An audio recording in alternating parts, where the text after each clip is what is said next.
कि लिखने बैठता हूँ तो ऐसा लगता है मैं अपनी पंक्तियों का नवाब होने जा रहा हूँ। कि लिखने बैठता हूँ तो ऐसा लगता है मैं अपनी पंक्तियों का नवाब होने जा रहा हूँ। और इतनी हिम्मत जो मुझ में आ रही है कहाँ से, और इतनी हिम्मत जो मुझ में आ रही है कहाँ से, लगता है मैं एक ख्वाब का होने जा रहा हूँ। तो मैं पहले मोहब्बत पे लिखता था तो काफ़ी ज़्यादा दर्द निकल जाता था, तेजस्वी भैया लोग सुने हैं। तो अब मैं आज अपनी दूसरी मोहब्बत पे लिख के आया हूँ और मुझे लगता है कि वो मोहब्बत सिर्फ मेरी नहीं, सभी की मोहब्बत है। मैं बात कर रहा हूँ आर्मी की, फौजी की। और मुझे लगता है कि इस समा का, इस महफिल का मैं सबसे अलग टॉपिक लेके आया हूँ, है ना। तो अर्ज करता हूँ कि चलता हूँ अपनी जान हाथों पर लेकर, चलता हूँ अपनी जान हाथों पर लेकर, रहता हूँ मदमस्त सीमा पर सीना तान कर। और फिक्र नहीं है घर की, फिक्र नहीं है घर की, क्योंकि मैं अपने मन का मौजी हूँ। और फिक्र नहीं है घर की, क्योंकि मैं अपने मन का मौजी हूँ। और कैसे कह दूँ कि जिंदा रहूँगा अभी बरसों, कि कैसे कह दूँ जिंदा रहूँगा अभी बरसों, क्योंकि यारो मैं एक फौजी हूँ।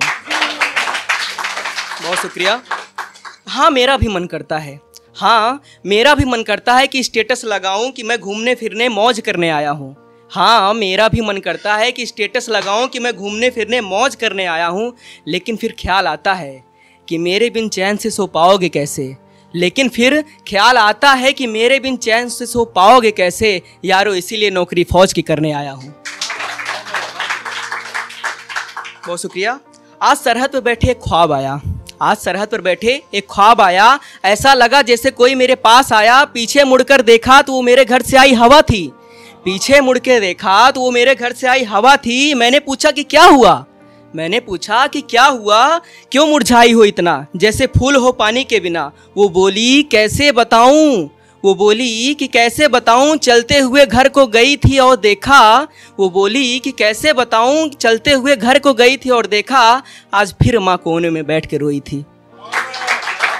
बहुत बहुत शुक्रिया। तो मैं आपको डायरेक्ट इस कैफे से बॉर्डर पे ले चलता हूँ कि तभी सायरन बजा कि दुश्मन ने हमला कर दिया, तभी सायरन बजा कि दुश्मन ने हमला कर दिया। 7-8 फौजियों को मार के दिल दहला दिया। मैं उठा बोला अब तू जा, मेरी माँ के चेहरे पर ठंडी मुस्कान दे। मैं उठा बोला अब तू जा, मेरी माँ के चेहरे पर ठंडी मुस्कान दे। मेरी ड्यूटी का वक्त आ गया है, अब मुझे जान दे। बहुत शुक्रिया। मैं उठा, निशाना लगाया और कई दुश्मन को मार गिराया। मैं उठा, निशाना लगाया और कई दुश्मन को मार गिराया। तभी एक साथी दौड़ कर आया और बोला मैसेज आया है, दुश्मन की संख्या ज़्यादा है, अब पीछे आ जाओ, हमें वापस जाना है। मैं बोला बिना मार के तो पीछे जाऊंगा नहीं, मैं बोला बिना मार के तो पीछे जाऊंगा नहीं, और अपनी ज़मीन दुश्मन को दे दूं ऐसा मैं कायर नहीं। बहुत शुक्रिया। तभी दुश्मन की एक गोली मेरे कान से होकर गई, तभी दुश्मन की एक गोली मेरे कान से होकर गई। ऐसा लगा जैसे वो मुझे कुछ कह गई। मैं ध्यान से सुना तो वो कहती है, मैं ध्यान से सुना तो वो कहती है कि आज तो जान ले लेती तेरी, कि आज तो जान ले लेती तेरी, मगर क्या करूं घर पे तेरी बहना इंतजार में बैठी है।